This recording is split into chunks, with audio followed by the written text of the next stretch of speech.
देख रहे हैं आपका चैनल।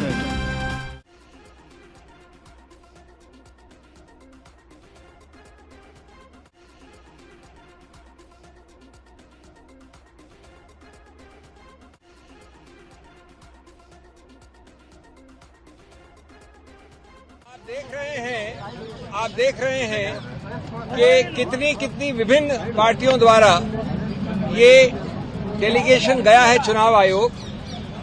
करीब सभी विपक्ष की पार्टियां यहां पर हैं। मैं नाम नहीं लूंगा, आप चेहरे देख रहे हैं। गौर करने वाली बात यह है कि ये आयोजन कल लेट रात्रि को हुआ है, लेट, क्योंकि आप जानते हैं जिस प्रकार का गैरकानूनी एक्शन लिया गया है वो भी लेट रात को लिया गया था। इतने अल्प समय में हमारे सभी कॉलीग्स ने, कई लोग दिल्ली से बाहर से भी आए हैं, कुछ एक दो लोग पहुंच नहीं पाए, लेकिन करीब विपक्ष के हर रंग की पार्टी यहां पर उपस्थित है और मैं समझता हूं सब एकजुट होकर इस मामले में गए हैं। हमने चुनाव आयोग के साथ विस्तृत रूप से वार्तालाप किया। हम सब अंदर थे। चुनाव आयोग के तीनों नवगठित चुनाव आयोग और उनके सभी अफसर थे। मैं संक्षिप्त में बता दूं आपको कि हमने क्या कहा।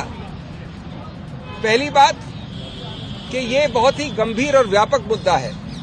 ये सिर्फ एक व्यक्ति या व्यक्ति विशेष या पार्टी विशेष का मुद्दा नहीं है। ये मुद्दा व्यापक इसलिए है क्योंकि ये सीधा संबंध रखता है भारत के संविधान के मूल ढांचे से, जिसको आप बेसिक स्ट्रक्चर कहते हैं। जैसा कि आप जानते हैं, मूल ढांचे का जो पूरा कानून है वो ये कहता है, बड़ी बहुत अनूठी बात है भारत के बारे में, कि अगर कोई भी संवैधानिक संशोधन मूल ढांचे के विरुद्ध है तो संवैधानिक संशोधन भी असंवैधानिक करार किया जा सकता है। अब इसको हमने कैसे पक्ष रखा? जब आप इस प्रकार की चुनाव के लिए जो एक समतल जमीन आवश्यक है, अति आवश्यक है, अनिवार्य है, समतल जमीन, उस समतल जमीन को आप बदल देते हैं, उसको समतल नहीं रहने देते हैं दुरुपयोग करके एजेंसीज द्वारा, तो उसका सीधा दुष्प्रभाव पड़ता है स्वतंत्र निष्पक्ष चुनाव पर, फ्री एंड फेयर इलेक्शंस। उसका सीधा दुष्प्रभाव आगे पड़ता है गणतंत्र लोकतंत्र पे, डेमोक्रेसी।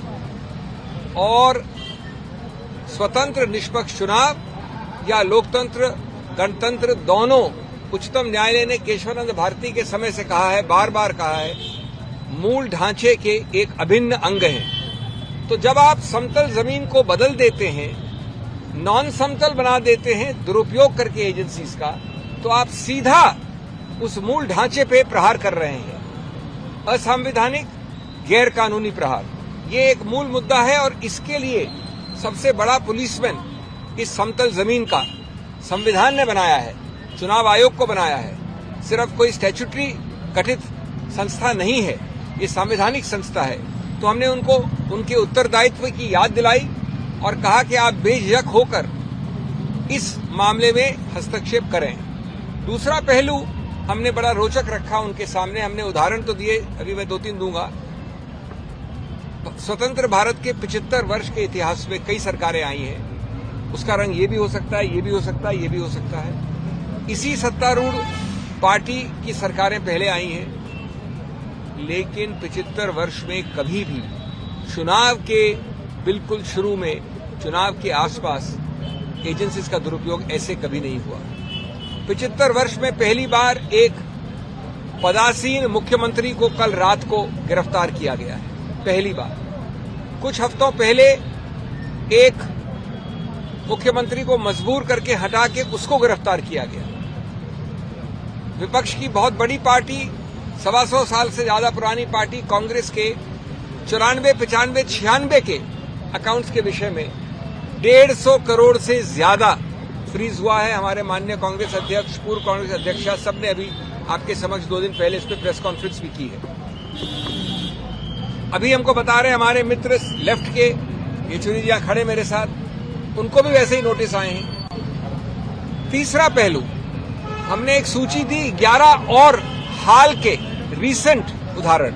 पुराने उदाहरण तो सैकड़ों हैं, वो 11 के 11 एनसीपी से लेकर टीएमसी से लेकर कांग्रेस से लेकर विपक्ष के हर पार्टी पे है जहां पर एजेंसीज का दुरुपयोग हुआ है, गिरफ्तारी हुई है। लेकिन एक भी उदाहरण नहीं है सत्तारूढ़ पार्टी का।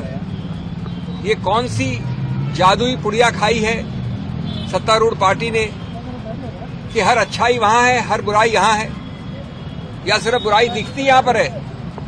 अगर बुराई वहां है तो दिखती नहीं है। वॉशिंग मशीन का तो उदाहरण आपने बहुत सुन लिया है, लेकिन ये समतल जमीन की मूल ढांचे को प्रहार करता है।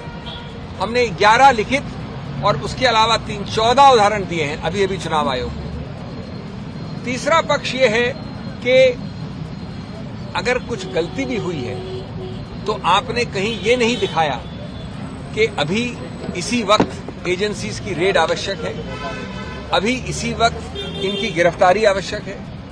अरे भाई, अगर कोई नोटिस या कोई कार्रवाई 2023 से चल रही है तो आप 2 महीने और नहीं रुक सकते?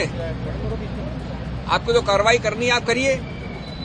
लेकिन ये क्या कि आप चुनाव के पहले वोट पड़ने से पहले ही चुनाव जीत जाना चाहते हैं? आप पहला वोट पड़ा नहीं उसके पहले जीत जाना चाहते हैं? आप कानूनी तरीके से नहीं, गणतांत्रिक तरीके से नहीं। तो ये मामले जिसको कहते हैं आवश्यकता या जरूरत अरेस्ट की, वो किसने दिखाया है? मेरे पास अधिकार क्षेत्र है तो मैं अरेस्ट कर लूं। चौथा, हमने बताया कि आपके जो कई सारे सर्कुलर हैं चुनाव आयोग के, उसमें भी ये वंचित है। हमारे कॉलीग्स ने ये मांग की कि अगर चुनाव आयोग डीजीपी बदल सकता है, होम सेक्रेटरी बदल सकता है, किसी को बदल सकता है, तो ये एजेंसीज किस प्रकार की कोई एक विशेष एग्जेम्पशन एंजॉय करती हैं? इन एजेंसीज पे नियंत्रण क्यों नहीं करता चुनाव आयोग? इन एजेंसीज के नियुक्तियां कम से कम इन 4 महीने के लिए क्यों नहीं होती चुनाव आयोग द्वारा? ये भी पुलिस एजेंसीज हैं एक प्रकार से, ये भी सत्तारूढ़ पार्टी के उपयोग दुरुपयोग के लिए हैं। तो इसलिए ये मुद्दे बहुत ही मूल मुद्दे हैं और हम ये कहेंगे कि हर प्रकार का अनड्यू इन्फ्लुएंस का आपका कानून है, सर्कुलर है, आप उसको सिर्फ शब्द नहीं रखिए, आप उसका इस्तेमाल करिए। नहीं तो ये चुनाव आयोग एक सिर्फ एक सजाने के लिए कोई संस्था नहीं होनी चाहिए। ये हमारा पुलिस में नहीं, गणतंत्र